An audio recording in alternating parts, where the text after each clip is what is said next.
Meu noivo quis explorar os sentimentos dela por um colega de trabalho 2 meses antes do nosso casamento, então eu terminei tudo e deixei que eles ficassem um com o outro. Adivinha quem apareceu de novo depois de 8 meses? Minha noiva. Ela queria um passe livre para testar o colega de trabalho antes de se casar comigo. Eu dei a ela algo melhor, umas férias permanentes do relacionamento. Reviravolta do enredo, ele também tinha uma noiva. Leia tudo, é delicioso. Eu sou Nate, 29 anos, homem. Trabalho com certificação de segurança na aviação e conformidade de software de voo, basicamente garantindo que os sistemas que impedem os aviões de caírem do céu atendam aos padrões federais. Passo metade da minha vida em hangares, escritórios de aeroportos e terminais regionais por todo o meio-oeste. A outra metade passo na rodovia interestadual 70 ou sentado no MCI esperando voos atrasados. Paga bem e eu sou bom no que faço.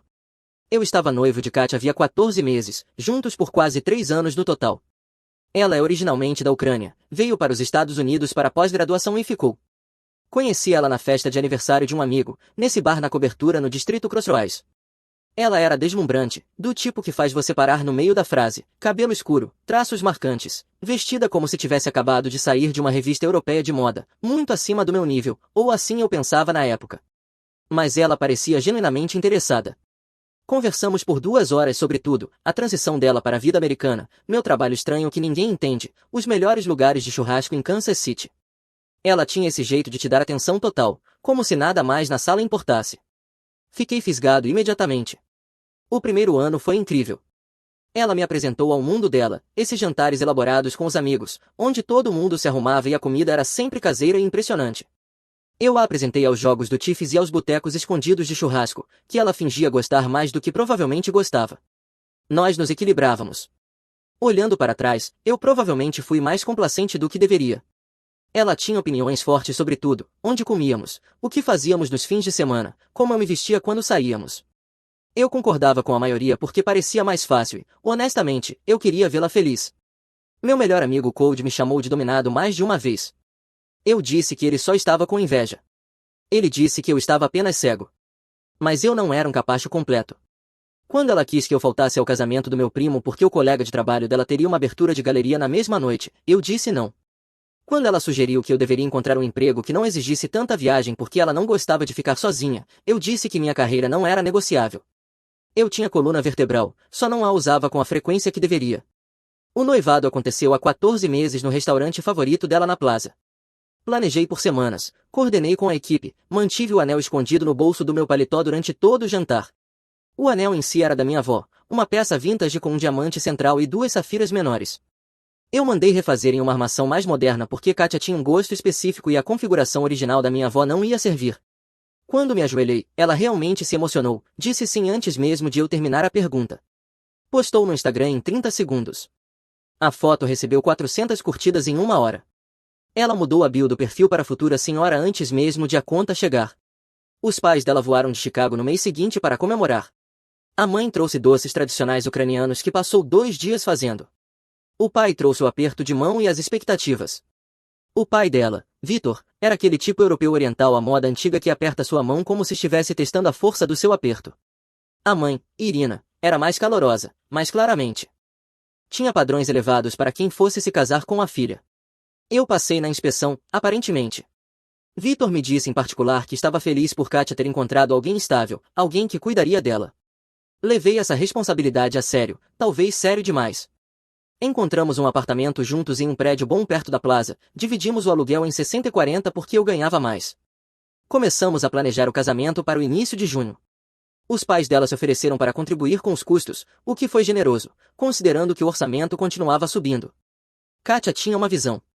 O local tinha que ser perfeito, as flores tinham que ser específicas, a lista de convidados só crescia porque ela não podia excluir ninguém do círculo social dela. Quando finalmente fechamos tudo, estávamos falando de 140 convidados, um local em Parkville com vista para o rio, uma banda de 6 integrantes e um fotógrafo que já tinha feito casamentos de jogadores do Kansas City Chiefs. O orçamento total tinha inflado para $62 mil. Os pais dela estavam contribuindo com 20 mil. Eu cobria o resto. Todos os fornecedores tinham recebido depósitos. Os avisos de data estavam colados em geladeiras em 3 estados diferentes. Eu concordei com tudo, escrevi cheques, balancei a cabeça para amostras de tecido, fingi me importar com a diferença entre marfim e bege claro, porque é isso que você faz quando está construindo uma vida com alguém, você cede. O que eu não percebi foi que eu era o único cedendo. 2 meses antes do casamento, tudo estava fechado, local reservado, buffet confirmado, fotógrafo agendado, avisos enviados. O vestido dela estava sendo ajustado, meu terno estava encomendado. Estávamos na contagem regressiva e então a terça-feira aconteceu. Eu tinha acabado de voltar de uma viagem de 3 dias a Viquita, certificando algumas atualizações de aviônicos para uma companhia regional. Dias longos em um hangar abafado, revisando documentação, executando testes, lidando com mecânicos que achavam que conformidade era só uma sugestão.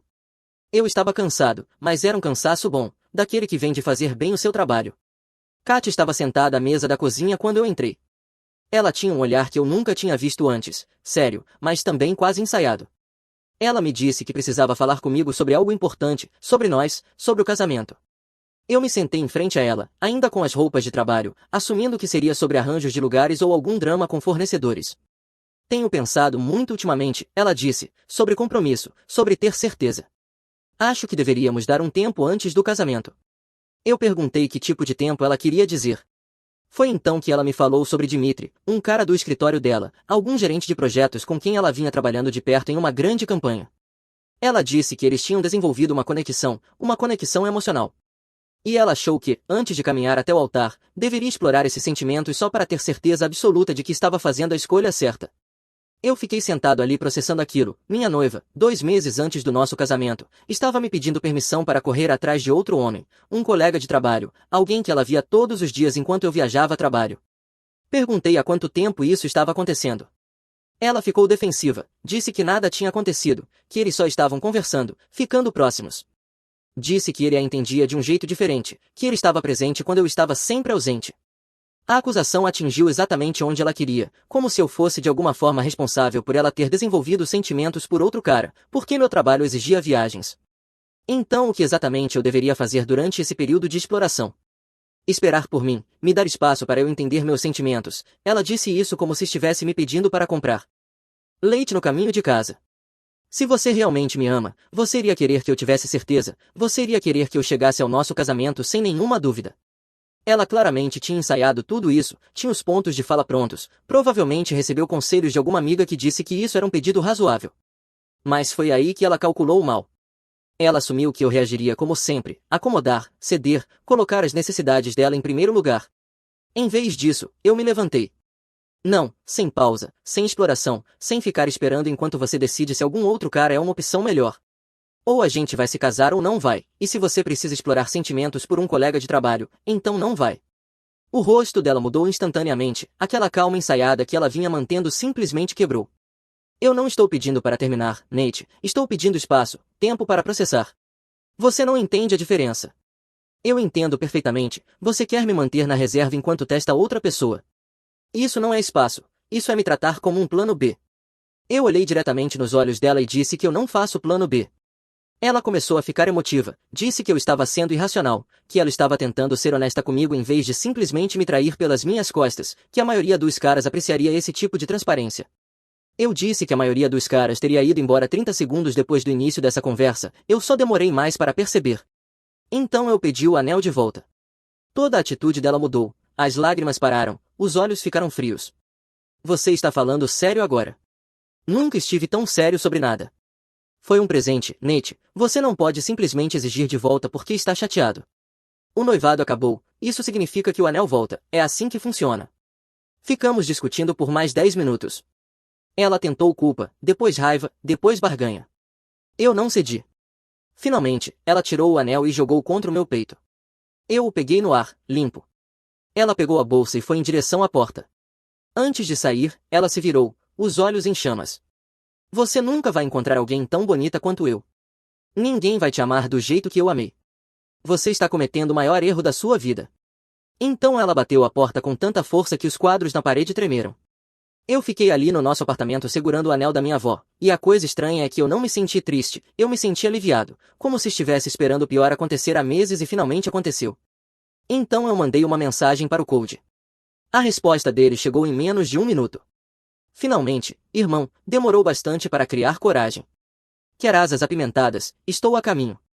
Code apareceu 45 minutos depois com um saco de asas do nosso lugar de sempre, um caderno e esse sorriso no rosto como se o Natal tivesse chegado mais cedo. Ele nunca tinha gostado da Kátia, dizia que ela me tratava como um acessório, dizia que ela estava mais interessada em ter um noivo do que em ter a mim especificamente. Eu sempre a defendia, dizia que ele não a entendia, dizia que ele estava sendo injusto. Acontece que ele a entendia melhor do que eu. Ele largou as asas na mesa, abriu uma lata de energético e apontou para mim. Me conta tudo, do começo ao fim, não deixa nada de fora. Eu contei toda a conversa para ele. Ele ouviu sem interromper, o que era raro para ele. Quando terminei, ele só balançou a cabeça. Honestamente, estou surpreso que tenha demorado tanto. Uma mulher que posta o anel de noivado antes mesmo de ligar para a mãe não está apaixonada por você, irmão, ela está apaixonada pelo anúncio. Ele tinha razão.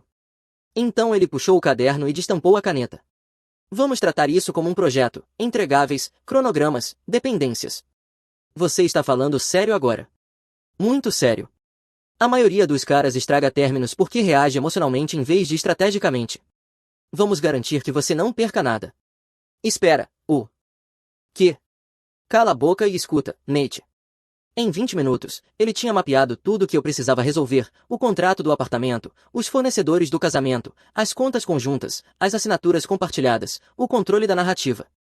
Ele até atribuiu prioridades, coisas de alto impacto e baixo esforço primeiro, as assinaturas que eu nem tinha pensado.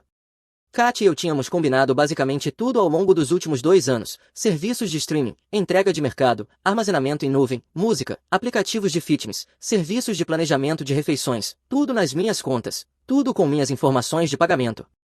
Ela usava tudo constantemente, a vida digital inteira dela rodava sobre uma infraestrutura que eu estava pagando. Code circulou essa parte da lista 3 vezes. Isso aqui é a coluna da satisfação mesquinha, não é necessária para o término, mas é importante para a moral. Ele sorriu, a minha moral especificamente. Eu disse a ele que não queria ser mesquinho. Isso não é mesquinhez, é praticidade. Por que você deveria pagar por serviços para alguém que acabou de pedir para explorar outro cara? Ele se recostou na cadeira e acrescentou que, além disso, assistir ela ser desconectada de tudo, um por um, ia ser especial. Ele tinha razão nisso também.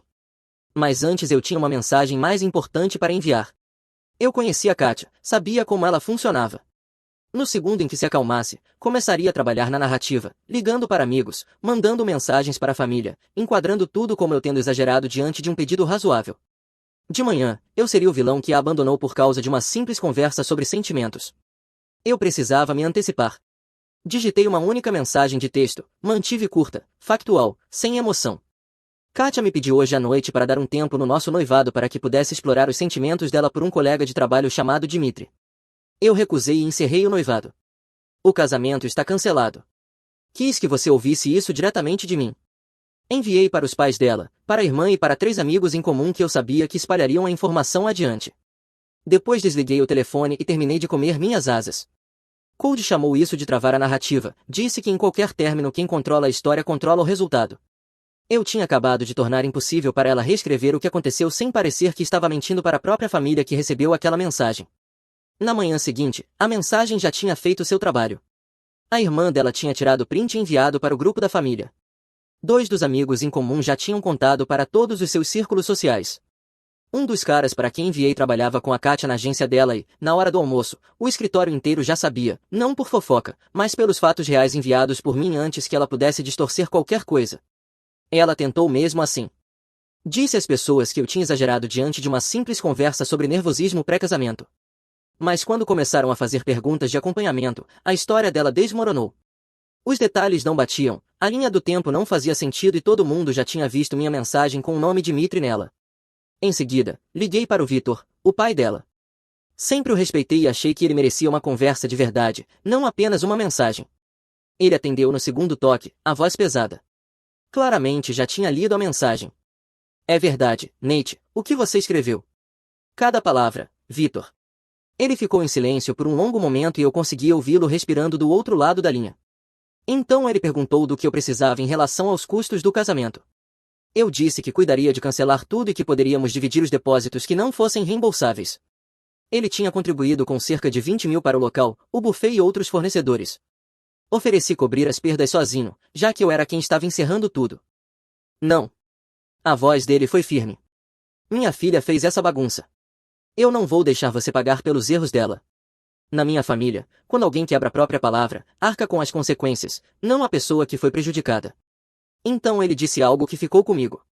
Disse que tinha criado a Kátia para saber agir melhor do que isso, que tentou ensiná-la que confiança é algo que se constrói, não algo que se joga fora por excitação. Disse que não sabia onde tinha errado, mas que estava envergonhado pelo que ela tinha feito. Eu disse que não era culpa dele, as pessoas fazem suas próprias escolhas. Isso é generoso da sua parte, mais do que ela merece. Eu conseguia ouvir a Irina ao fundo, chateada, perguntando o que estava acontecendo. Vitor disse a ela que conversariam depois que ele terminasse comigo. Antes de desligar, a voz dele suavizou. Eu esperava que você fizesse parte desta família, Nate. Você é um bom homem. Minha filha é uma tola. Isso me atingiu mais forte do que eu esperava, vindo de um pai ucraniano à moda antiga, que provavelmente não se impressionava facilmente. Aquilo significou algo. Na manhã de quarta-feira, comecei a fazer ligações. A coordenadora do local foi compreensiva, mas firme quanto à política de cancelamento. Perderíamos cerca de 8 mil no total entre o depósito deles e o do buffet. Vitor cuidou dessa ligação pessoalmente, fez questão disso. A fotógrafa devolveu a maior parte do meu depósito, já que conseguiu remarcar a data rapidamente.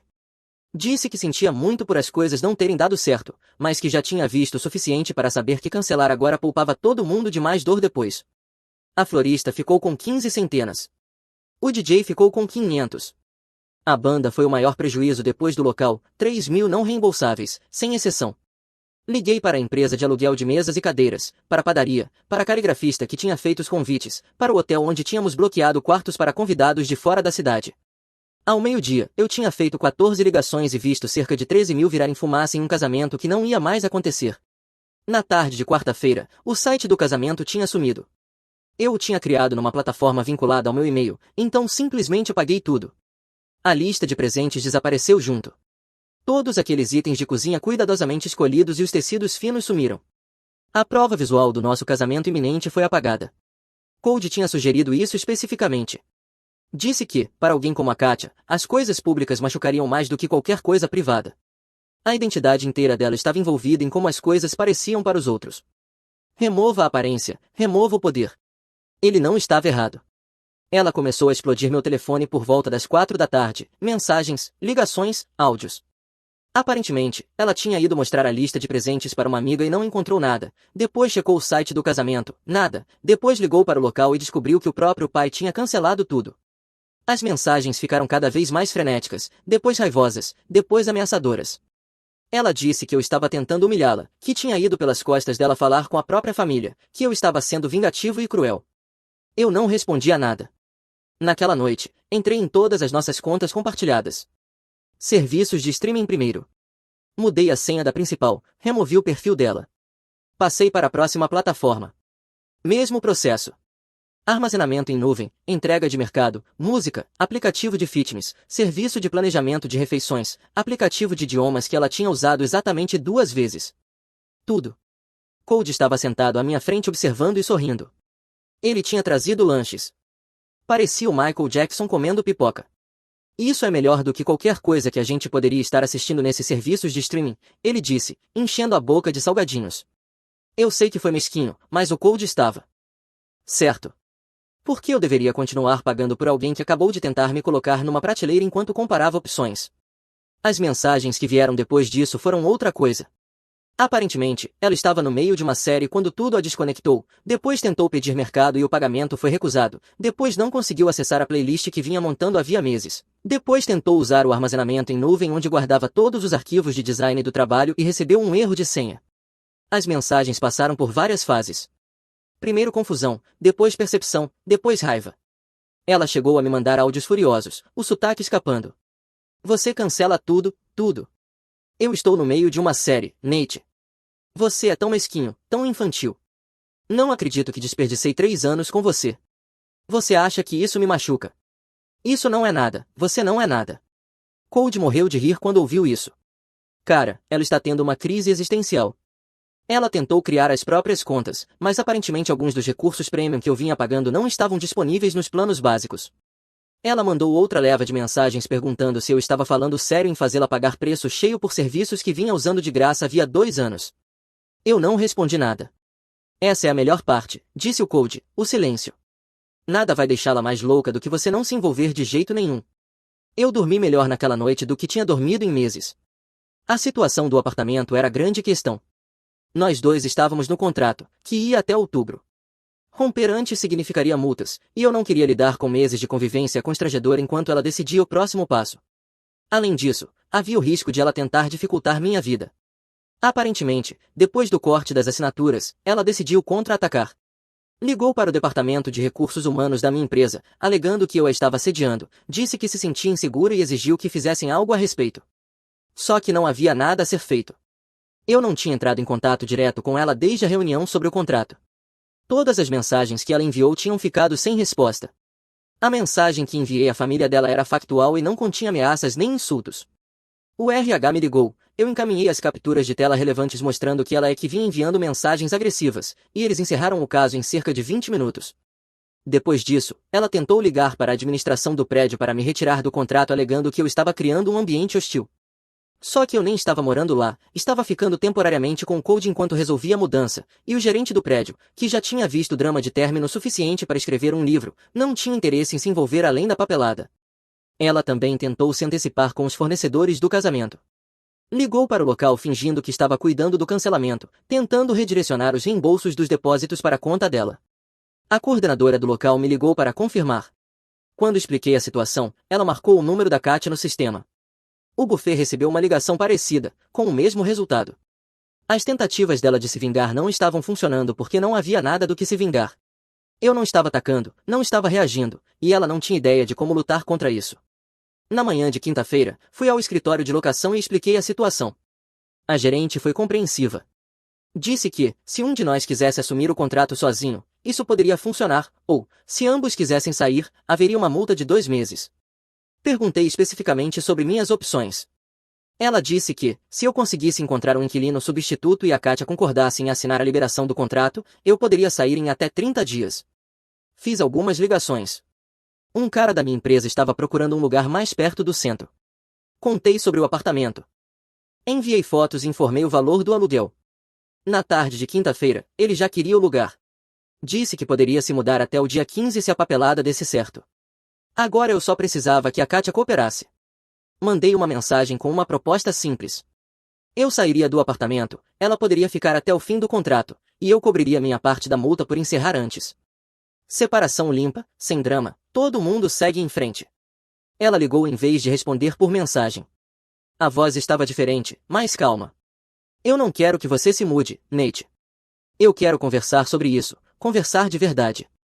Eu fui precipitada. O Dmitry não é o que eu pensei. Eu errei ao levantar isso da forma como levantei. Isso não muda nada.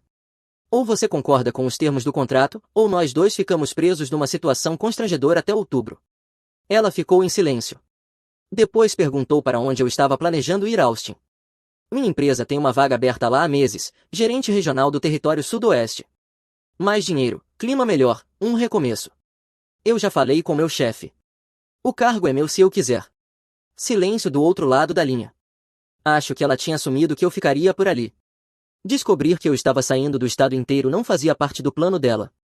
Ela concordou em assinar a papelada do contrato no dia seguinte. Na manhã de sexta-feira, nos encontramos no escritório de locação. Ela parecia ter chorado, mas dava para perceber que parte era atuação. Sentamos um de frente para o outro assinando documentos, quase sem fazer contato visual. Antes de ir embora, ela tentou mais uma vez. Não podemos só ir mais devagar. Talvez você esteja tornando isso maior do que precisa ser. Ela me olhou com aqueles olhos que costumavam funcionar comigo. Eu nunca fiz nada de fato com o Dmitry. Foram só sentimentos, sentimentos que eu poderia resolver. O fato de você sequer ter pedido o que pediu me diz tudo o que eu preciso saber. Eu sustentei o olhar. Alguém que quer se casar comigo não precisa explorar outras opções primeiro. Não é assim que funciona. Ela abriu a boca para argumentar, depois fechou. Alguma coisa na minha voz deve ter deixado claro que não havia mais nenhum jogo a fazer. Ela saiu sem dizer outra palavra. Na manhã de sábado, o Code apareceu com a caminhonete. Passamos 8 horas empacotando e carregando tudo que eu levaria comigo. O apartamento já era em grande parte mobiliado quando nos mudamos, então não havia muito pelo que brigar. Minhas roupas, meu setup de jogos, coisas pessoais, alguns equipamentos de cozinha que eu mesmo tinha comprado. Todo o resto ficou. No sábado à noite, minha metade do apartamento estava vazia. Deixei as chaves sobre o balcão com um bilhete que dizia apenas boa sorte. O Code achou isso gentil demais. Ele queria que eu deixasse uma captura de tela impressa dela pedindo a pausa, mas eu já tinha terminado. Eu não precisava da última palavra, só precisava ir embora. Na manhã de domingo, eu estava na rodovia interestadual 35 seguindo para o sul em direção a Austin. 12 horas de estrada vazia e episódios de podcast sobre história da aviação. Passei por Oklahoma City, parei para abastecer em Dallas na hora do almoço, e perto do jantar as placas do Texas começaram a superar todas as outras. Cruzei os limites da cidade de Austin pouco depois das 9 da noite. O horizonte iluminado contra o escuro.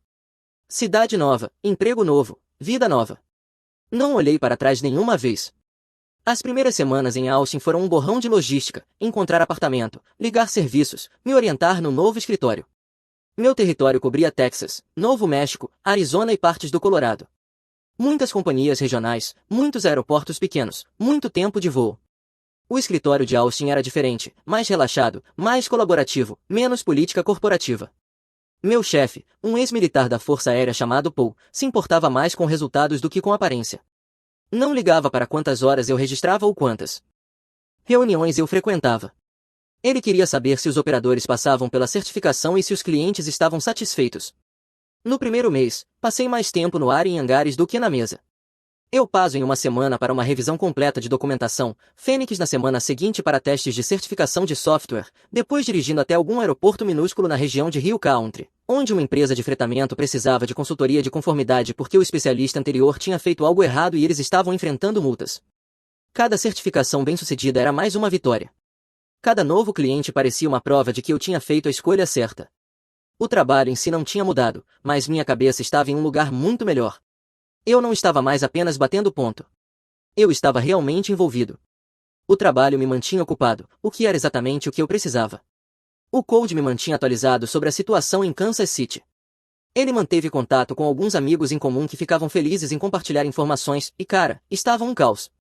Katia tentou controlar a narrativa por cerca de 48 horas antes de desistir. A mensagem que enviei para a família dela tornou isso impossível. O próprio pai dela estava dizendo às pessoas que ela tinha pedido um tempo para perseguir um colega de trabalho. A própria irmã dizia que não conseguia acreditar que Katia jogaria fora o que tinha. A história se espalhou e não era nada favorável. Aparentemente, ela se agarrou ainda mais ao Dmitry depois que eu fui embora. Pensou que, se tinha me perdido por causa dele, então valia a pena ver o que realmente existia ali. Eles começaram a namorar oficialmente cerca de 2 semanas depois da minha mudança. Code me mandava atualizações como um narrador esportivo. Semana 1, eles eram inseparáveis, almoçando juntos no escritório todos os dias. Semana 3, ela postava fotos de casal com legendas sobre ter encontrado a pessoa dela. Semana 5, ela o apresentou aos amigos como namorado. Estava indo rápido, o que fazia sentido. Ela precisava provar que tudo aquilo tinha valido a pena. Então a semana 8 aconteceu. Dmitry tinha uma noiva. Não uma ex-noiva, uma noiva atual, uma mulher em Chicago, com quem ele estava noivo havia mais de 1 ano. Katia era amante. A conexão emocional, as noites longas no escritório, a compreensão que ela achava tão especial e diferente do que tinha comigo, tudo isso não passava de entretenimento para um cara entediado com o próprio relacionamento e que viu um alvo fácil. Ela descobriu quando a noiva encontrou o Instagram dela. Aparentemente, alguma foto que Katia postou tinha dados de localização que não batiam com a suposta viagem de trabalho do Dmitry. A noiva investigou, encontrou o perfil da Katia, ligou os pontos e descobriu um relacionamento inteiro que o futuro marido vinha escondendo. O confronto aconteceu publicamente. Comentários nas fotos da Katia expondo, mensagens para amigos em comum explicando a situação, capturas de tela compartilhadas em várias plataformas. A noiva tinha provas. Mensagens de texto entre Dmitry e Katia, uma reserva de restaurante feita por ele com um nome falso, cobranças de hotel no extrato do cartão de crédito. Ela publicou tudo. Todo o círculo social da Katia descobriu ao mesmo tempo que ela tinha deixado o noivo por um cara que estava enganando ela o tempo todo. Para piorar, Dmitry nem tentou defendê-la quando foi confrontado. Ele jogou Katia completamente debaixo do ônibus. Disse à noiva que Katia o tinha perseguido de forma agressiva e que ele tinha sido gentil demais para cortar. Disse que ela tinha confundido simpatia profissional com interesse romântico. Basicamente, fez parecer que ela era desesperada e delirante. A noiva dele não acreditou totalmente, mas quis acreditar. Eles foram para a terapia de casal e, em menos de 1 mês, já estavam postando fotos juntos de novo. Ele manteve o relacionamento, a reputação, a vida confortável. Katia ficou apenas com a humilhação pública e uma lição sobre ser amante de alguém. Code me ligou na noite em que tudo explodiu, rindo tanto que mal conseguia respirar. Disse que nunca tinha visto o karma agir tão rápido. Eu não fiquei exatamente feliz com isso. Foi mais uma sensação de satisfação, como se a escolha que eu tinha feito tivesse sido a certa e agora houvesse prova disso. Kátia ficou em silêncio nas redes sociais depois disso. Nada de posts, nada de stories, nada de fotos cuidadosamente filtradas da vida perfeita dela. A imagem que ela passou anos construindo tinha ido por água abaixo e todo mundo sabia disso. A agência dela a demitiu 3 semanas depois. Oficialmente foi uma reestruturação.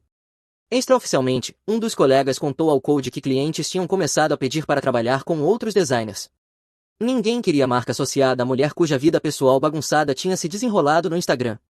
Na indústria criativa, reputação é tudo. A dela tinha acabado. Enquanto isso, eu estava prosperando. Bati minhas metas de vendas do primeiro trimestre, recebi feedback positivo de 3 clientes diferentes sobre meu trabalho de certificação, comecei a criar uma rotina em Austin. Academia de manhã, trabalho durante o dia, explorar a cidade nos fins de semana. Encontrei um ótimo apartamento perto do centro, com vista para o lago Lady Bird. Comecei a fazer trilhas nos fins de semana, entrei numa liga recreativa de vôlei pelo trabalho, fiz amizade com alguns caras do escritório que também tinham se mudado de outras cidades. Pela primeira vez em anos, senti que estava realmente vivendo minha própria vida, não me ajustando constantemente ao que outra pessoa queria, apenas fazendo o meu caminho. Honestamente, foi ótimo. 6 meses depois de me mudar para Austin, eu estava melhor do que tinha estado em anos, mais estável, mais confiante, mais eu mesmo. O trabalho tinha se mostrado ainda melhor do que o esperado. Meu território estava se expandindo, meus números estavam sólidos e meu chefe já falava em uma promoção para nível de diretor dentro do próximo ano. Comecei a sair casualmente por volta do 4º mês, nada sério, só voltando ao jogo. Então conheci a Rebeca. Ela era engenheira de vendas em outra empresa de aviação. Nos conhecemos numa conferência em Dallas, acabamos na mesma mesa de jantar com um grupo de pessoas e passamos a refeição inteira conversando um com o outro e ignorando todo o resto. Ela era inteligente, direta e tinha um senso de humor seco que me pegava desprevenido o tempo todo. Nosso primeiro encontro de verdade foi num lugar de tacos que ela jurava ter o melhor ao pastor do Texas. Ela estava certa. Conversamos por 3 horas e foi fácil, de um jeito que meu relacionamento com Kátia nunca foi. Ela sabia da minha história, pelo menos a versão resumida. Não pressionou por detalhes, apenas disse que parecia que eu tinha lidado com tudo da maneira certa e mudou de assunto. Com a Rebeca, eu simplesmente existia. Ela gostava de mim por quem eu realmente era. Quando eu chegava em casa exausto e só queria pedir pizza e assistir a algo sem pensar, ela topava. Quando eu queria passar um sábado fazendo trilha em vez de ir a um brunch da moda, ela pegava as botas. Cody a conheceu quando veio me visitar. O veredito dele foi que ela era para ficar. Disse que era a primeira namorada minha que realmente parecia interessada em mim, e não apenas em ter um namorado. Pelos comentários que chegavam de Kansas, eu ainda ouvia pedaços da vida da Kátia. Ela tinha voltado para Kansas City depois de ficar um tempo com os pais em Chicago. A carreira de design dela tinha estagnado porque todo o drama tinha se desenrolado diante da rede profissional dela. Victor e eu mantivemos um contato distante. Ele me mandava mensagem de vez em quando, enviava notícias sobre o Tiffes ou perguntava como o trabalho estava. Nunca mencionava a filha diretamente, mas o subtexto sempre estava ali. 8 meses depois do término, isso aconteceu. Minha empresa me enviou de volta ao Kansas por uma semana.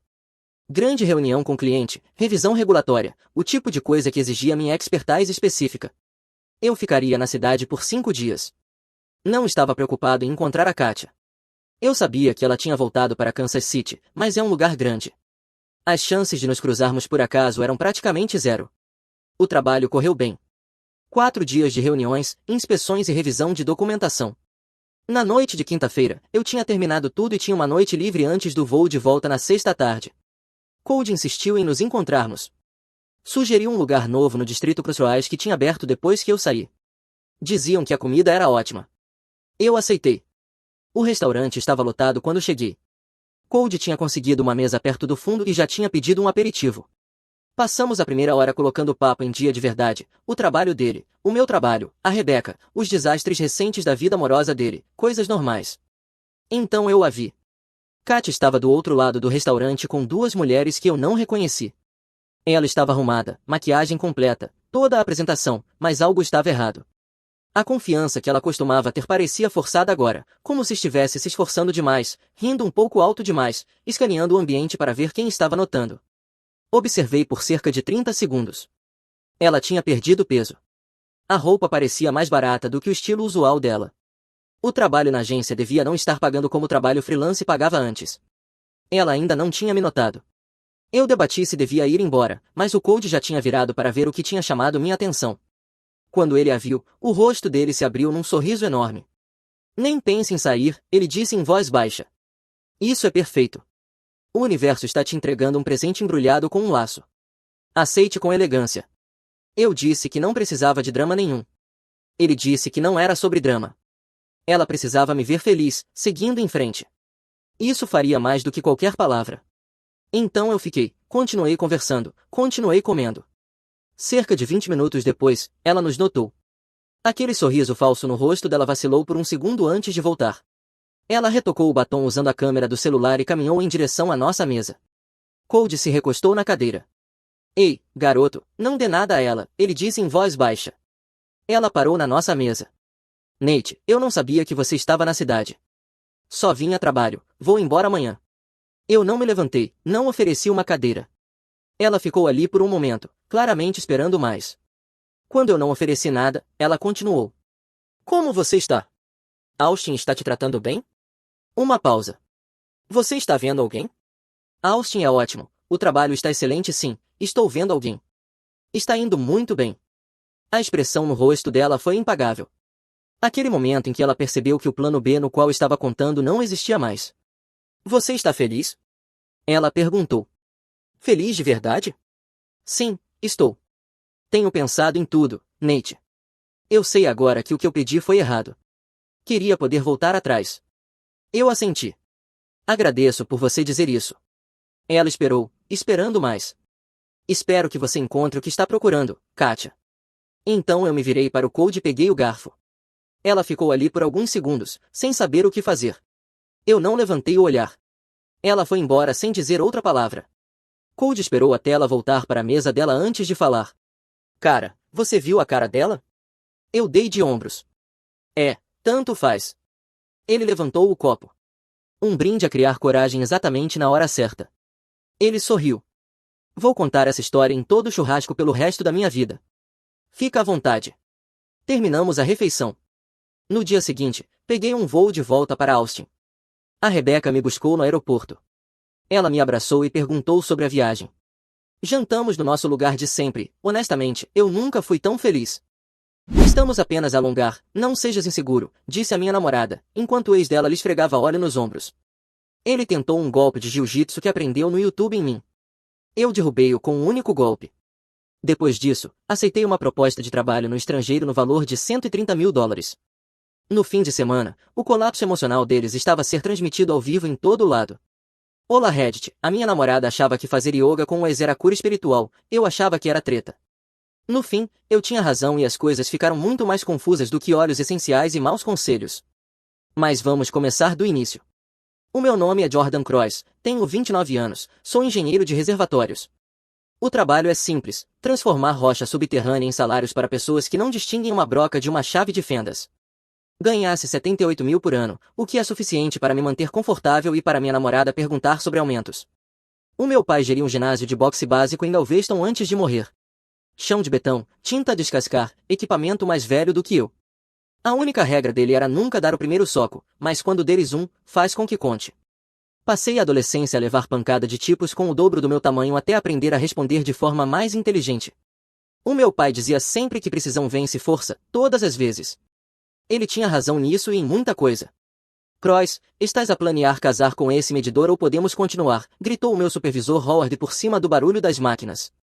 Só a confirmar que não vai explodir, respondi. Achei que isso merecia mais 30 segundos. Ele resmungou algo que podia ser aprovação e foi-se embora. A equipa riu-se. Gosto deles, trabalhadores, sem dramas, sempre pontuais. O meu telemóvel vibrou no bolso do macacão. Zoe, 3 mensagens seguidas. Bom dia, amor. Lembras-te do almoço com a minha mãe hoje, certo? Não me obrigues a usar a palavra prioridades, ok? Respondi, ainda empregado, ainda a respirar. Vejo-te ao almoço se isto não me matar primeiro. Ela enviou um emoji de coração e uma foto do latte com espuma artística. Guardei o telemóvel e voltei ao trabalho. Ao meio-dia estávamos no contentor do escritório a tentar não derreter. O Howard entrou a segurar uma pasta como se tivesse códigos nucleares. Cross, ainda estás a ignorar os meus e-mails sobre a posição em Stavanger. Não estou a ignorar, disse eu, só estou a esperar que desapareçam se eu não olhar diretamente para eles. Ele pousou a pasta na secretária. 92 mil de base, pacote completo de habitação, realocação incluída, líder de projeto para as operações no Mar do Norte. Preciso de alguém lá em 3 semanas. Parece frio. É a Noruega, tudo é frio exceto o salário. Tenho coisas aqui. Coisas como uma namorada que gasta o teu dinheiro em inscrições de yoga. Olhei para ele. Como é que sabes disso? Falas durante as inspeções do local. E o extrato do teu cartão de crédito esteve na impressora na semana passada. Ele tocou na pasta. Pensa nisso depois do trabalho. Conduzi para casa através do trânsito de Houston, que cheirava a borracha queimada e arrependimento. O sedã branco da Zoe já estava na entrada. Eu tinha perdido o almoço. Um alarme na plataforma engoliu a tarde inteira. A mãe dela ia certamente mencionar isso no dia de ação de graças. Dentro do apartamento cheirava a velas de lavanda e ambientador caro. A Zoe saiu do quarto a usar leggings de yoga e um top desportivo, cabelo apanhado, com aspecto de quem acabou uma sessão fotográfica. Sobreviveste, disse ela, a sorrir como se eu tivesse voltado de combate. Por pouco. Como foi o almoço com a tua mãe? Perguntou ela. Onde estavas? Disse-lhe que o trabalho vem primeiro para ti. A forma como ela disse isso soou a acusação. Deixei passar. O Howard voltou a falar da Noruega, disse eu. O rosto dela iluminou-se. Por favor, diz-me que não estás mesmo a considerar isso. É quase mais 20 mil, Zoe. Mas eu estou aqui. Os meus amigos estão aqui, a minha família está aqui. Ias mesmo deixar tudo isso por um deserto gelado. Os teus amigos, a tua família. Reparei que ela não disse nós nem a nossa relação. Só as coisas dela, ancoradas no lugar, e eu esperado para girar a volta. É só uma proposta, disse eu. Ela relaxou imediatamente. Ainda bem, porque tenho algo muito mais fixe para te mostrar. Pegou no telemóvel e mostrou-me um vídeo. Um tipo sem camisa, com coque no cabelo, a fazer uma pose de yoga impossível. A legenda dizia Kylie Morrison, encontra o teu fluxo. Reconheces? Perguntou ela. Reconhecia. Kylie, o ex-namorado dela. Da última vez que ouvi falar dele tinha ido para Bali descobrir a sua verdade ou outra parvoíce qualquer que significava fugir das responsabilidades. Ele está a dar aulas em Houston outra vez, disse a Zoe com os olhos a brilhar. Não é incrível? Abriu um estúdio em Montrose. Fiquei a olhar para o vídeo. O tipo que te traiu agora ensina pessoas sobre paz interior, isso é irônico. Não sejas amargo, as pessoas mudam. Claro que mudam, normalmente para versões piores de si mesmas. Ela suspirou e deslizou por mais fotos. Muito Kylie a fazer poses, Kylie a sorrir para a câmera, Kylie com ar de quem encontrou iluminação espiritual num batido de proteína. Devias vir a uma aula dele, disse a Zoe. Talvez ajude com o teu estresse. Eu lido bem com o estresse. São as pessoas à minha volta que o tornam pior. Ela riu-se e beijou-me na bochecha, depois voltou a deslizar o ecrã. Notei que ela já tinha colocado gostos em 3 publicações dele com emojis de coração. Nessa noite sentei-me à secretária a organizar faturas enquanto a Zoe ria-se ao telemóvel. O brilho azul iluminava-lhe o rosto no quarto escuro. Fiquei deitado a olhar para a ventoinha do teto a girar e a pensar na proposta do Howard. 92 mil, ar frio, distância. A Zoe virou-se para mim meio a dormir. Não fiques acordado até tarde, tens trabalho amanhã. Sim, disse eu em voz baixa. O meu telemóvel vibrou outra vez. E-mail do Howard, assunto, última chamada antes de darmos isto a outra pessoa. Não o abri, ainda não. Fiquei só a olhar, com o polegar suspenso, a pensar no velho ginásio do meu pai, em bater no saco até os nós dos dedos sangrarem e a cabeça ficar clara, em saber quando bloquear e quando contra-atacar. Precisão vence força. Talvez estivesse quase na hora de lançar o golpe. O hábito de yoga da Zoe começou pequeno, uma aula ao sábado, depois sábados e alguns domingos. Na terceira semana já estava no estúdio do Kylie 4 vezes por semana. Sempre que perguntava como tinha corrido, ela sorria e dizia transformador. Eu não fazia ideia do que isso significava, mas aparentemente transformação exigia maquilhagem completa e perfume para uma aula de exercício. 2 semanas depois decidi ver qual era o alarido. Quando lhe disse que ia juntar-me a ela, o sorriso dela congelou. Sim, qualquer pessoa pode vir, é aberto, disse ela, como se eu tivesse acabado de me convidar para a sessão de terapia dela. O estúdio era daqueles minimalistas, com tijolo à vista e plantas por todo o lado. Cheirava eucalipto e velas de $20. O Kyle estava à frente, com calças largas de linho, com ar de quem acabou de meditar no topo de uma montanha. Bem-vindos amigos, disse ele naquela voz lenta e calculada que as pessoas usam quando querem parecer sábias. Hoje exploramos o equilíbrio entre força e rendição. Peguei um tapete no canto do fundo. A Zoe acenou para o Kyle como se fossem velhos amigos. Ele sorriu de volta com dentes tão brancos que eu quase precisei de óculos de sol. A aula começou, todos a alongar. O Kyle deslizava entre as filas, ajustando posturas, ocasionalmente tocando no ombro ou nas costas de alguém. Quando chegou a Zoe, parou. Forma linda, disse ele em voz baixa. Tens praticado? Estou a ver. Ela sussurrou algo de volta. Eu levantei uma sobrancelha. Ela não olhou na minha direção. Depois de uma hora de calma forçada, o Kyle terminou a aula com algum disparate de namastê. As pessoas aplaudiram. Peguei na minha garrafa de água e segui para a porta. O Kyle interceptou-me perto da saída. Jordan, certo. A Zoe falou de ti. Sou eu. Ainda bem que te juntaste a nós. O equilíbrio é tudo. Parecias um pouco rígido hoje. Trabalho numa plataforma petrolífera, rígido é a configuração padrão. Ele sorriu outra vez aquele sorriso. Talvez o yoga possa ajudar com essa tensão. Talvez. Ou talvez eu só precise de menos pessoas no meu espaço pessoal. O sorriso dele vacilou. A Zoe apareceu rapidamente. O Jordan está só cansado do trabalho, semana longa, tenho a certeza. Claro, disse o Kyle, afastando-se. Fomos embora. A Zoe quase não falou durante o caminho para casa. No sábado seguinte voltou, e no sábado depois disso, e depois também às quartas-feiras. O telemóvel dela começou a acender-se à noite com atualizações do estúdio e lembretes de aulas. Cada notificação fazia-a sorrir. Numa sexta-feira disse-me que ia ajudar o Kyle com a montagem do estúdio durante o fim de semana. Montagem? Perguntei, tipo o quê? Reorganizar tapetes, limpar espelhos, organizar materiais. Nada demais.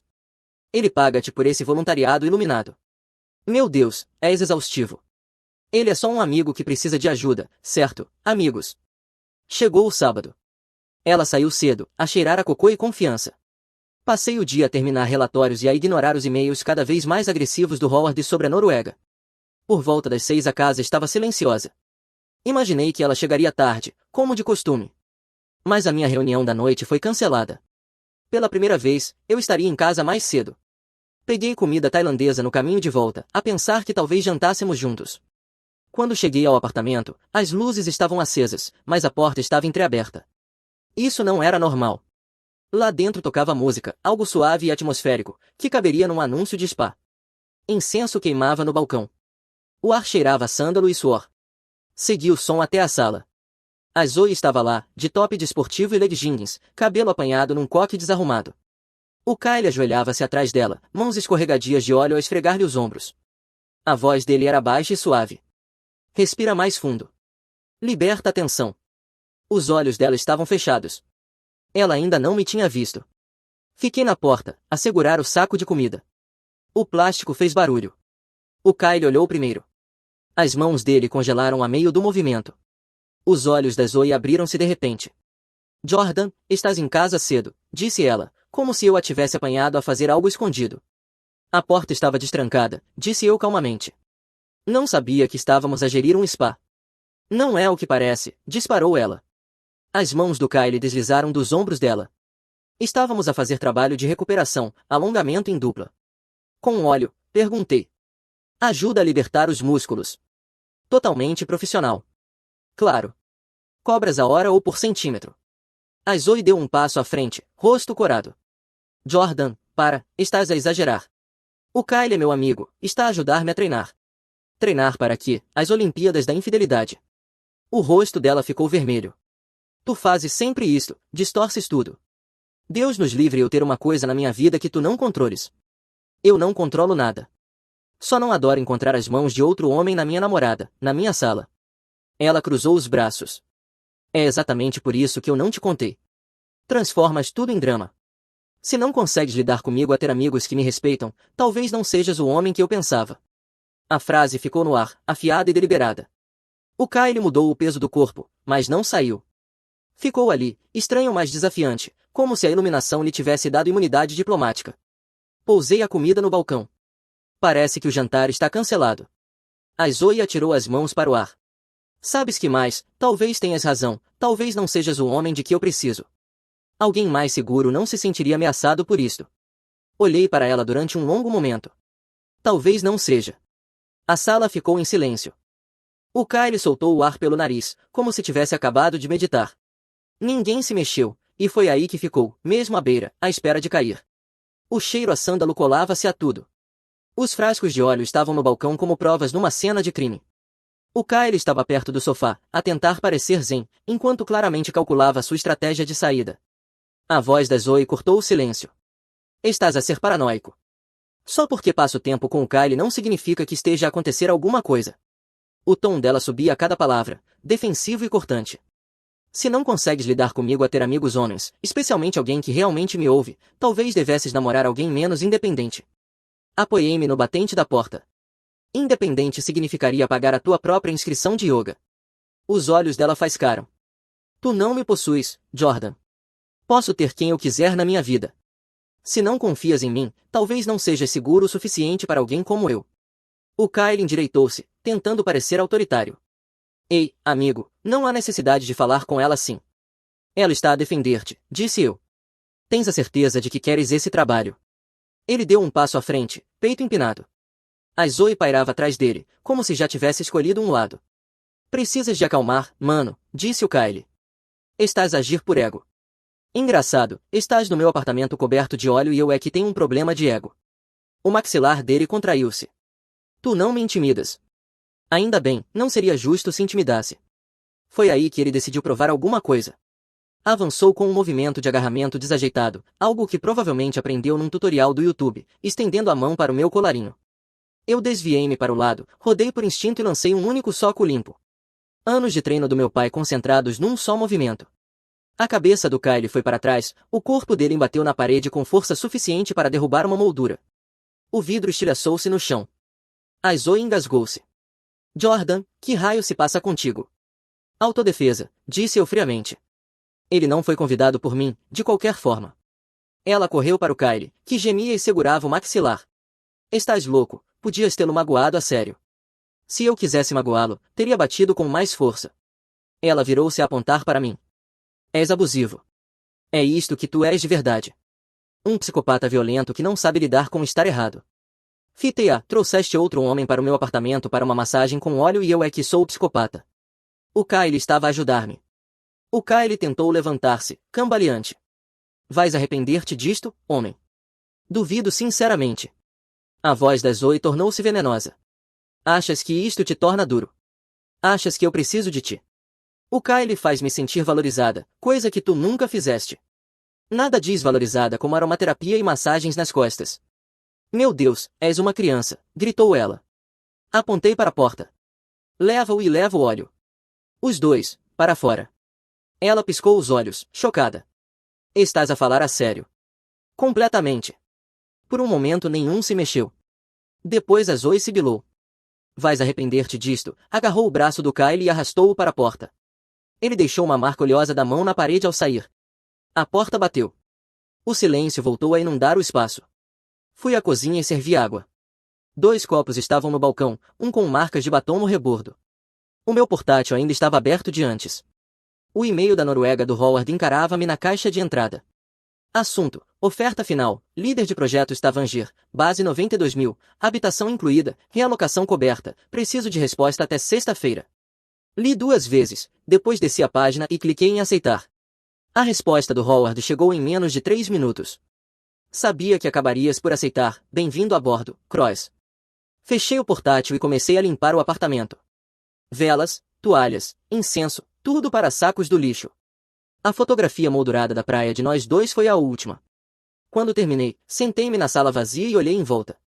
Pela primeira vez em meses, o silêncio não parecia pesado, parecia limpo. Na segunda-feira, o meu telemóvel era um campo de batalha. 14 chamadas não atendidas e o dobro de mensagens da Zoe, a passar por todas as emoções como se estivesse a treinar ginástica emocional. Não precisavas de lhe bater, arruinaste tudo. Podemos falar, por favor. És um idiota sem coração.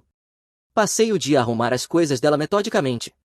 Roupa dobrada, produtos de higiene em caixas, tudo etiquetado.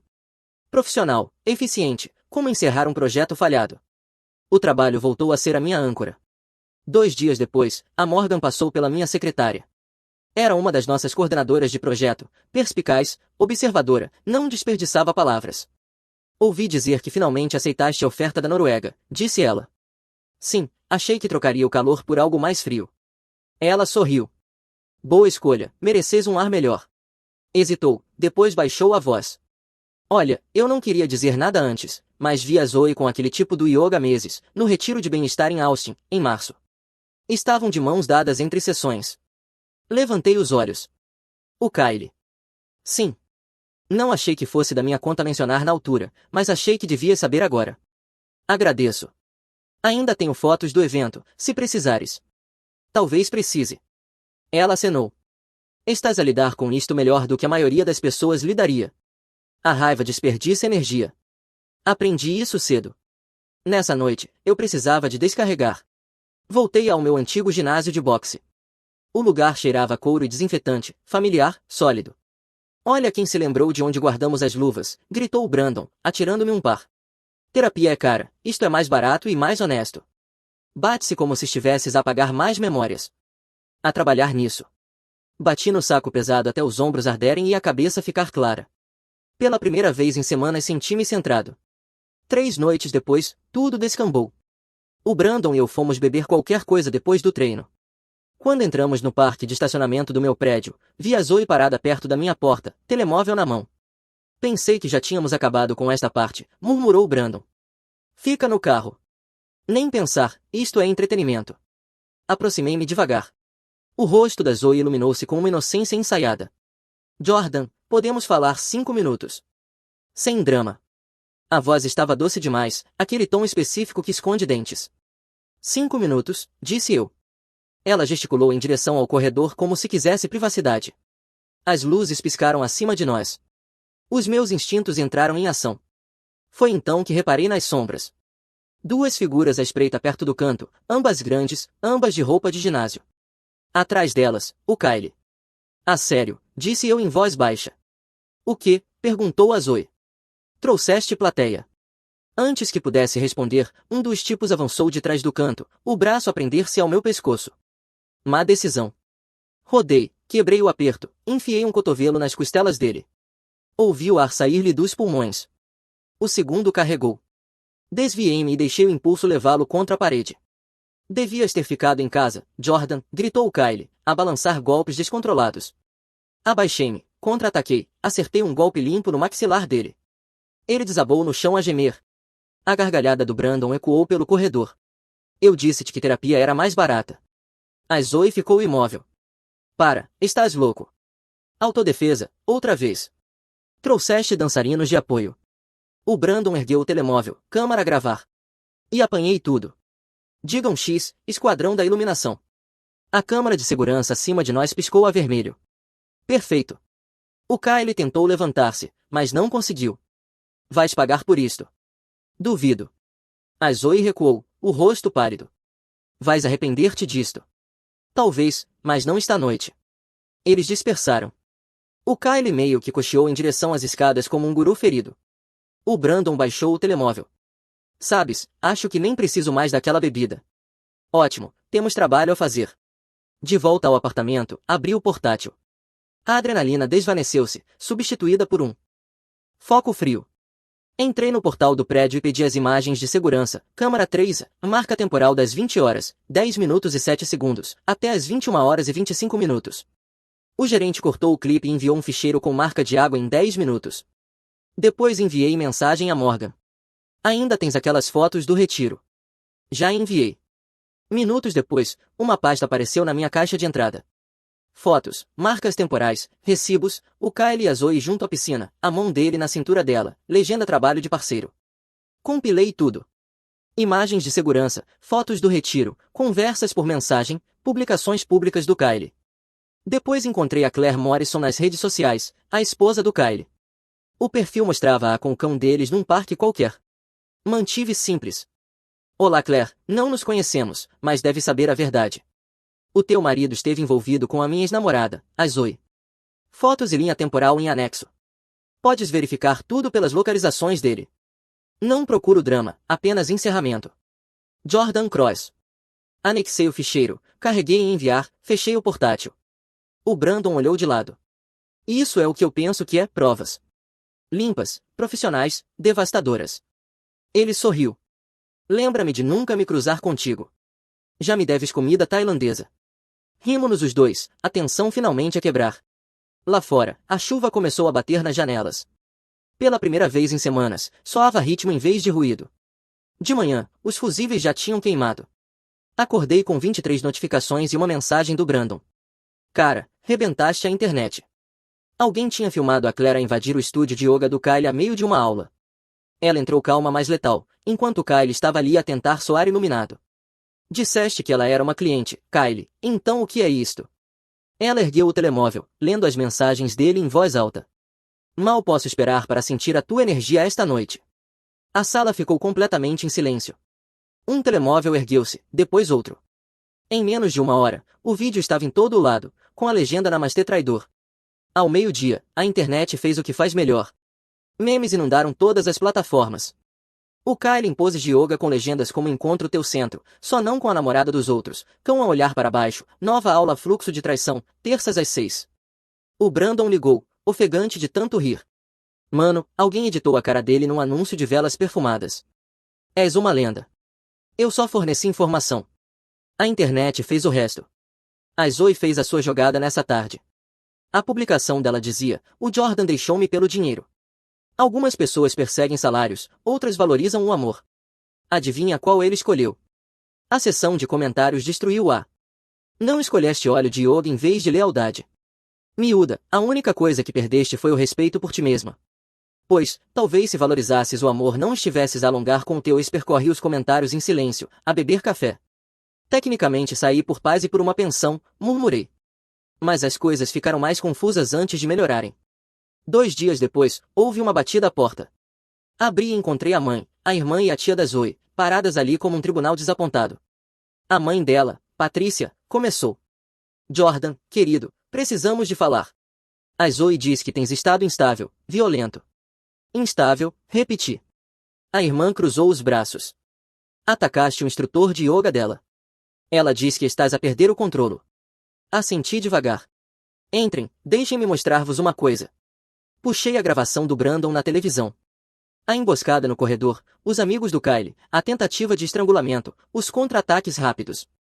Depois as imagens de segurança do prédio, com as marcas temporais a bater perfeitamente. Elas assistiram em completo silêncio. Quando acabou, silenciei o ecrã. Esse é o vosso futuro genro a tentar fazer de herói de ação no meu corredor. Eu fui o chefe final que ele não conseguiu vencer. A mãe piscou os olhos. A irmã desviou o olhar. Nós não sabíamos. Agora sabem, disse eu, abrindo a porta. Digam a Zoe que estou bem, apenas terminado. Saíram sem dizer mais nada. Mas as consequências ainda não tinham acabado. O negócio do Kyle colapsou em poucos dias. O dono do estúdio rescindiu o contrato de arrendamento, algo sobre cláusula de moralidade e distúrbios. As avaliações tornaram-se cruéis, patrocinadores desapareceram da noite para o dia. A última publicação dele no Instagram era uma foto do pôr do sol com a legenda, mesmo no caos nós respiramos. O comentário mais votado dizia, tenta respirar através dos papéis do divórcio, porque a Claire deu entrada no processo nessa mesma manhã. Ela não o marcou, mas toda a gente sabia. O meu telemóvel tocou. O nome do Kyle no ecrã. Atendi. Jordan a falar. Cara, tens de me ajudar, a voz dele quebrou, desesperada. Ela está a destruir tudo. Tu começaste isto, conserta. Tu estragaste tudo quando puseste as mãos na namorada de outro homem. Eu apenas respondi no grupo de conversa, tu não percebes. Eu compreendo perfeitamente, tu apostaste na confiança e perdeste, isso chama-se consequências. Desliguei a chamada. No fim de semana, o barulho finalmente começou a desaparecer. O Kyle sumiu da internet. A Zoe ficou em silêncio. O estúdio fechou. Arrumei a última mala. A empresa já tinha enviado os detalhes do voo para Stavanger. O Brandon chegou para me levar ao aeroporto. Então é isso, a deixar a terra do drama e dos óleos essenciais. Hora de trocar o caos por ar frio. Tens a certeza disso? Completamente. A Noruega é gelada, mas pelo menos é honesta. Conduzimos em silêncio durante um tempo até ele voltar a falar. Pelo que vale, lidaste com isto como um cirurgião. Eu apenas segui os dados, encontrei a fuga, selei e segui em frente. Ele riu-se. É uma forma de descrever dar um soco no instrutor de yoga até a próxima semana. Pelo menos a minha forma foi boa. No aeroporto ajudou-me com as malas. Vais voltar. Observei os aviões a cortar o céu. Não, a menos que o Texas aprenda o que é lealdade. Justo. Envia postais, não ex-namoradas. Combinado. Apertei-lhe a mão e entrei. Quando as portas se fecharam atrás de mim, o meu telemóvel vibrou uma última vez. Um meme do Kyle a meditar com a legenda paz interior, ficheiro não encontrado. Sorri apesar de mim. O karma já não precisava da minha ajuda, estava a ir muito bem sozinho. Aeroportos cheiram a despedida misturada com combustível de avião. Fiquei perto do portão 14, à espera da chamada final para embarque para Oslo. A mala ao meu lado, tudo o que possuía condensado em 2 malas e uma de mão. Então ouvi. Jordan. A voz dela cortou a multidão como uma lâmina. Virei-me. A Zoe corria na minha direção, cabelo despenteado, olhos vermelhos, pânico estampado no rosto. Parou a poucos metros, a respirar com dificuldade. Vais mesmo embora assim? Eu estava. Apanhaste-me entre voos e encerramento. Ela piscava rapidamente, tentando manter-se firme. Ouvi alguém num café a falar de ti. O primo dele trabalha aqui. Nem terminei o café, vim direta para cá. A informação corre rápido. Por favor, não vais, podemos arranjar isto. Fui estúpida, está bem. Disse coisas que não queria dizer. Podemos recomeçar, casar, mudar para algum lugar novo juntos. Eu mudo. Observei a rímel a escorrer, mãos a tremer, desespero a transbordar em cada palavra. Antes isso teria me destruído. Agora não. Queres um recomeço, eu disse. Eu quero paz. Não podes ter os dois. Os olhos dela encheram-se de lágrimas de imediato. Não queres dizer isso. Ainda me amas. Amor não é o problema, respeito é, ficaste sem isso muito antes de eu correr para este portão. Ela agarrou a minha manga. Por favor, Jordan, não posso perder-te. Não me afastei de imediato. Apenas olhei para ela, esta pessoa à volta da qual construí uma vida e que agora mal se reconhecia. Já perdeste, eu disse. Só percebeste tarde. O lábio dela tremeu. Estás a ser cruel. Não, estou a ser honesto. Devias experimentar. Aquilo atingiu-a em cheio. Ela deu um passo atrás, lágrimas a correr. Então é isso. Tu vais embora e eu fico a lidar com isto. Exatamente. Isso chama-se consequências. As pessoas já estavam a olhar. A segurança aproximou-se. Um agente deu um passo à frente, voz baixa. Está tudo bem aqui. Está, disse eu, só a dizer adeus. Ele acenou e afastou-se, mas continuou atento. A voz da Zoe falhou. Então diz. Diz-me que acabou para eu te odiar como deve ser. Respirei fundo. Acabou. As palavras atingiram-na como um golpe físico. Ela ficou completamente imóvel. Um dia vais agradecer-me, disse eu em voz baixa, por ter sido a primeira pessoa que não te deixou mentir a ti mesma. Jordan, não. Mas eu já tinha. Virei-me e caminhei em direção à segurança. Jordan, por favor, ela chamou, a voz a partir-se. Não pode simplesmente deixar-me assim. Não olhei para trás. Passei 3 anos a voltar-me sempre que ela dizia por favor. Entreguei o cartão de embarque, passei pela segurança e atravessei para o outro lado. A multidão engoliu os gritos dela, transformando-os em ruído de fundo.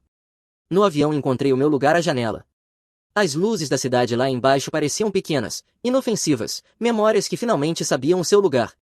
Desliguei o telemóvel antes que pudesse vibrar outra vez. O silêncio já não significava tensão, significava paz. Quando os motores rugiram e o avião levantou o voo, soltei um suspiro lento. Algures atrás de mim, a Zoe provavelmente ainda chorava num terminal, a perceber que a única pessoa que não conseguiu manipular tinha partido de vez. Não a odiei. Nem sequer senti pena. Apenas esperei que um dia ela entendesse o que perdeu, alguém que significava cada palavra até que ela se tornou sem valor. Encostei-me e sorri de leve.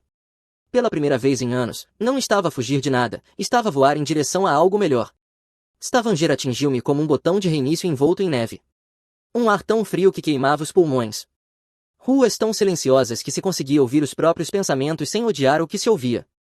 Sem estúdios de yoga, sem drama, apenas trabalho, montanhas e um tipo de paz que eu tinha esquecido que existia. As manhãs pertenciam ao porto. Barcos balançavam sob céus cinzentos, gaivotas circulavam por cima, e tudo cheirava a sal e gasóleo. Às 8 já estava no escritório com vista para o fiord, a gerir integridade submarina para plataformas do norte. Modelos de pressão, avaliações de risco, aço e números. Tudo fazia sentido ali. O ginásio perto do meu apartamento tornou-se a minha segunda casa. Sem espelhos para selfies, sem frases motivacionais nas paredes, apenas sacos e pesos. E pessoas que apareciam para trabalhar, não para representar. O treinador perguntou para que eu estava a treinar, eu disse foco. Ele acenou com a cabeça e deixou-me em paz. Os noruegueses não desperdiçavam palavras e eu respeitava isso. Diziam o que queriam dizer e depois iam para casa à hora certa. Até o silêncio deles parecia intencional. Aprendi depressa, tirar as botas à entrada, não furar filas, levar sempre o próprio termo de café. Eu conseguia viver com este tipo de silêncio. A Morgan começou a enviar mensagens com regularidade, primeiro sobre trabalho, depois observações aleatórias, depois mensagens de madrugada sobre tudo e sobre nada. Ela tinha um tipo de humor que não precisava de pontuação, inteligente, calmo, o oposto do caos. O Brandon mantinha-me atualizado a partir de Houston. A Zoe anda a sair com um treinador de CrossFit chamado Travis. Claro que anda. Parece o Kyle com mais proteína e menos personalidade. 3 meses depois, o Travis traiu-a com uma cliente chamada Bray, aparentemente muito flexível, poesia em movimento. A Zoe publicou sobre cura e limites, os comentários estão desligados, está a aprender. O trabalho subiu de forma constante. Detetei uma falha de design que tinha bloqueado um projeto durante meses, poupando à empresa uma fortuna. O Howard enviou um e-mail a dizer que sabia que eu tornaria aquele lugar melhor. Comprei um verdadeiro casaco de inverno, deixei de verificar a meteorologia de Houston e aprendi a beber café forte o suficiente para decapar tinta. O nome do Kyle voltou à superfície uma vez, o Brandon contou. O divórcio da Claire foi finalizado, ela ficou com metade das poupanças dele. O Kyle foi banido de 3 ginásios por conduta pouco profissional. Agora toda a gente lhe chama Clube do Livro. A iluminação não paga renda, pelos vistos. Rime mais do que pretendia, não uma gargalhada cruel, apenas um encerramento a encontrar o seu sentido de humor. As noites eram simples. Cozinhava peixe, lia, boxeava até as mãos doerem da forma certa. A cidade brilhava sob a neve como se não se importasse com o meu passado. Voltei a dormir a noite inteira. Isso era novo. As mensagens da Morgan transformaram-se em chamadas. Ela perguntava sobre a Noruega. Eu falava-lhe de como o sol quase não nascia no inverno, de como a água ficava silenciosa quando congelava. Ela disse que parecia solitário. Eu disse que parecia paz. Na primavera começou a enviar pesquisas de voos. Os bilhetes não são caros. Vem ver como é o silêncio. Tentador. Vende melhor. Neve, marisco e um tipo que parou de tomar mais decisões. Finalmente. Vou levar roupa quente. Quando ela aterrou naquele junho, a cidade pareceu mais luminosa. Ela saiu das chegadas com um casaco de lã e um sorriso que derreteu o gelo que ainda restava. Levei-a diretamente ao porto para café e pastelaria. Ela disse que o lugar parecia limpo demais para ser estragado. Eu disse que esse era o objetivo. Os dias desfocaram-se em algo bom, trabalho, caminhadas, refeições partilhadas. Ela encaixou facilmente no ritmo dali, sem fingimentos, sem testes, sem fantasmas. Apenas 2 pessoas que não precisavam de representar. Mas então, 3 meses depois da chegada da Morgan, o meu telemóvel tocou. Número desconhecido, indicativo de Houston. Quase não atendi, mas algo me fez pegar. Olá, Jordan. A voz era familiar, mas errada, tensa, desesperada. É a Zoe. Pausei. Como conseguiste este número? Liguei para o teu antigo escritório, implorei. Por favor, não desligues. A Morgan olhou para mim do outro lado da cozinha, sobrancelha levantada. Coloquei o telemóvel em alta voz. O que queres, Zoe? Estou na Noruega. Fiquei gelado. O que, Stavanger? Estou aqui. Cheguei esta manhã. Preciso de te ver, por favor. Só uma conversa, cara a cara. A expressão da Morgan endureceu. Senti o maxilar apertar. Como é que sabe sequer onde eu moro? Não sei. Estou num café no centro, um sítio chamado Boquerugburs. Vou esperar aqui, por favor, Jordan. Vim de tão longe. Olhei para Morgan. Ela abanou a cabeça lentamente. 1 hora, eu disse. Só isso. Obrigada, sussurrou a Zoe. Desliguei. A Morgan cruzou os braços. Não vais a sério, pois não. Preciso de fechar esta porta como deve ser, uma última vez. Queres que eu vá contigo? Não, eu trato disto. O café ficava numa rua de calçada perto do porto. Pela janela via Zoe sentada sozinha, café intacto, a olhar para o telemóvel. Parecia mais magra, cansada, como se tivesse corrido durante meses e finalmente batido numa parede. Entrei. Ela levantou o olhar, olhos vermelhos. Vieste, disse ela, levantando-se. Voaste 4.000 milhas. O mínimo que podia fazer era aparecer. Sentamo-nos. O silêncio pairou entre nós como fumo. Estás bem, disse ela em voz baixa. Sinto-me bem. O que estás a fazer aqui, Zoe? Ela respirou fundo, a tremer. Cometi um erro. Sei isso agora. O Kyle foi um desastre. O Travis foi pior. Tudo caiu aos pedaços depois de partires. Os meus amigos deixaram de ligar. A minha família quase não fala comigo. Perdi o emprego porque não conseguia concentrar-me. A voz dela quebrou. Preciso que saibas que lamento tudo. Encostei-me para trás. Apreciou isso, mas não voaste até aqui por encerramento. O que é que realmente queres? Os olhos dela encheram-se. Quero-nos de volta. Quero consertar isto. Nós éramos bons juntos, Jordan. Podemos ser outra vez. Olhei para ela durante um longo momento. Não. Ela piscou os olhos. O quê? Não. Não vamos fazer isto. Não tens o direito de explodir a minha vida, vê-la arder e depois aparecer meses mais tarde a pedir fósforos. Eu mudei, Jordan. Sou diferente agora. Talvez. Mas eu também sou diferente. Já não carrego pessoas que não se carregam a si mesmas. As lágrimas correram-lhe pelo rosto. Então é isso. Seguiste em frente como se eu nunca tivesse importado. Importaste, no passado. E eu segui em frente. Conheci alguém que não precisa de óleo nem de desculpas para ser honesta. O rosto dela torceu-se. Estás com alguém? Sim, alguém que me respeita o suficiente para não precisar desta conversa. Ela levantou-se bruscamente, a cadeira a raspar no chão. Eu atravessei o mundo por ti. E eu atravessei o mundo para me afastar de ti. Estamos quites. As pessoas já estavam a olhar. A voz da Zoe subiu. És sem coração, sabias? És frio, egoísta. Acabou, eu disse calmamente, levantando-me. Vieste por encerramento. Aqui está. Acabamos. Acabamos no momento em que escolheste massagens com óleo em vez de honestidade. Volta para casa, Zoe. Constrói uma vida sem mim nela. Ela agarrou meu braço. Por favor, não faças isto. Não tenho mais nada. Olhei para a mão dela, depois para o rosto. Isso já não é problema meu. Soltei-me e caminhei para a porta. Jordan, ela gritou. Vais arrepender-te disto. Um dia vais voltar a implorar. Parei a porta, virei-me uma última vez. Não, disse em voz baixa. Não vou mesmo. Saí para o frio. O ar mordeu através do casaco, afiado e limpo. A Morgan estava à espera do outro lado da rua, encostada a um poste de luz. Endireitou-se quando me viu. Acabou, perguntou. Completamente. Caminhamos pelas ruas cobertas de neve em silêncio. Acima de nós, os primeiros sinais da aurora boreal começaram a cintilar, fios verdes e violetas a tecer-se na escuridão. A Morgan deslizou a mão para dentro da minha. Estás bem? Sim, disse eu. Melhor do que estive em muito tempo. De volta ao apartamento, fizemos chá e sentamo-nos junto à janela a ver as luzes dançarem no céu. A Morgan encostou-se ao meu ombro, quente e firme. Lá fora a cidade murmurava em silêncio.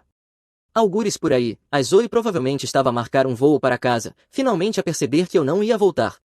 Pensei em Houston, na luta no corredor, no colapso viral, na cena do aeroporto. Em como a vingança não foi algo que planeei, apenas seguiu a lógica, causa e efeito, lição aprendida. Já não estava zangado. Nem sequer orgulhoso. Apenas terminado. A Morgan mexeu-se ao meu lado. Em que estás a pensar? Que algumas pessoas passam a vida inteira a perseguir calor.